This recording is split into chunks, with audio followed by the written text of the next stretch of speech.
Hello, hello, everyone. So, remember, I did the video telling you guys how to be able to calculate your travel fees, right? Using distance from city to city versus address to address. For some of you, you may even want to do county to county, but in this example, I'm going to show you the spreadsheet that I came up with. So, here's my spreadsheet. Okay, all done, color coded the way I want. I'm going to show you how I came up with my spreadsheet. So I copied everything here.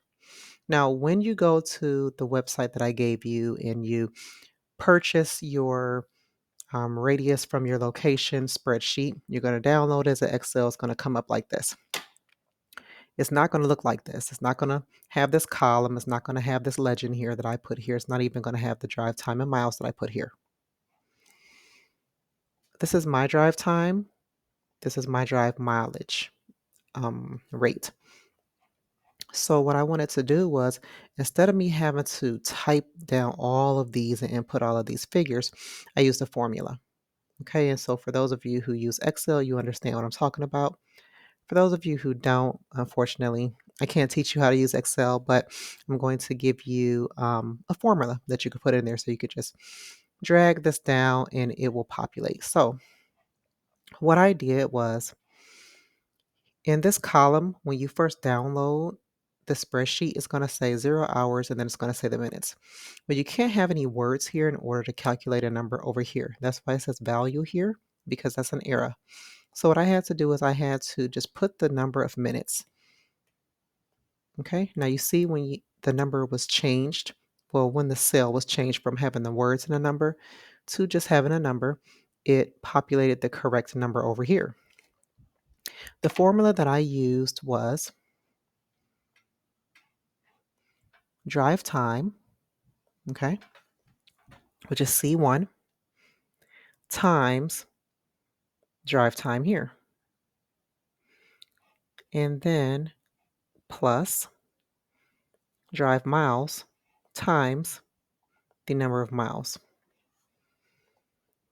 In order for you to be able to drag this down so it'll calculate, you want it to keep the cells for drive time and drive miles constant, which means you never want it to change. So in order for you to do that, you have to put the cell number in. So the cell number here is C1. You have to put a dollar sign in front of it. So dollar sign C, dollar sign 1, because I don't want those to change when I go to drag this down. Okay. And the same thing for here, C2. I need C2 to stay the same, but the other cells to change as I drag down the cell. So I put a dollar sign in front of the C, dollar sign in front of the 2. I know it's going to be confusing, but you can just copy my formula here if you've downloaded the spreadsheet and yours looks like this. So what I'm going to do is I'm going to delete all of these. Okay. I'm going to go down here and I'm going to delete these because I want you to see how this works.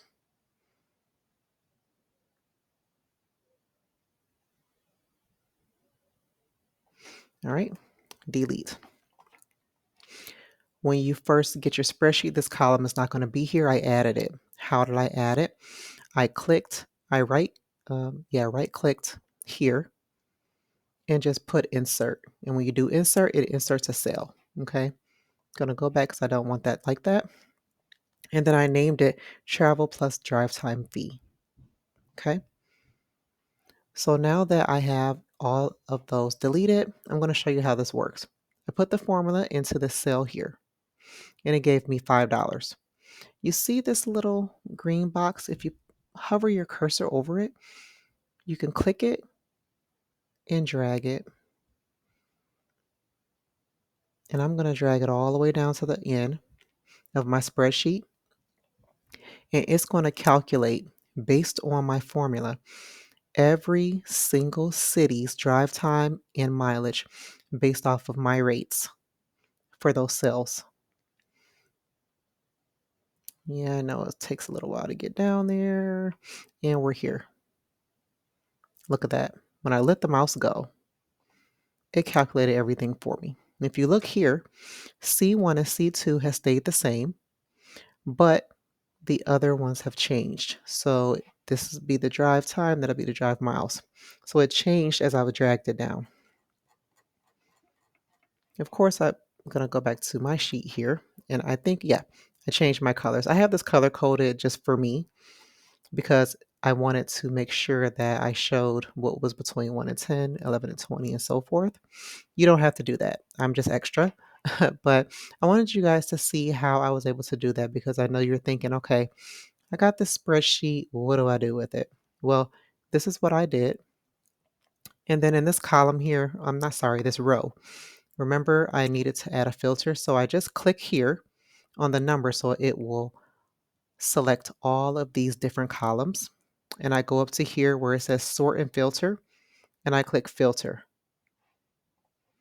After I do that, now if someone calls and they say, hey, we want to know if you can do a notary, okay, instead of me saying, what's your address, I could say, what city are you located in? Okay, so if they're located in Boynton Beach, I can type Boynton into the search here, click OK, and it's going to give me what that fee is. Now, this is for just the travel fee. This is going to be added to how many stamps they need. Do they need me to print out any documents? If I'm going to a hospital or a nursing home, I'm obviously going to charge um, by the minute for that because those type of visits usually take more than my usual 15 minutes. I don't charge for the first 15 minutes. I'm sorry, for the first 15 minutes of my time because that's how long a traditional notarization would take. Anything after the 15 minutes, usually when I'm in the hospital, I'm there for 30 minutes to an hour, depending on what the state of the person is. So I charge for that time. Everyone has their business set up the way they want. You do not have to do what I do. Do what works for you. That is just what works for me. And I am sharing this with you guys because I thought it was easy for me and somebody else may find it easy for them too. All right. So that's it. Gotta go. Hope you guys find this helpful. Bye.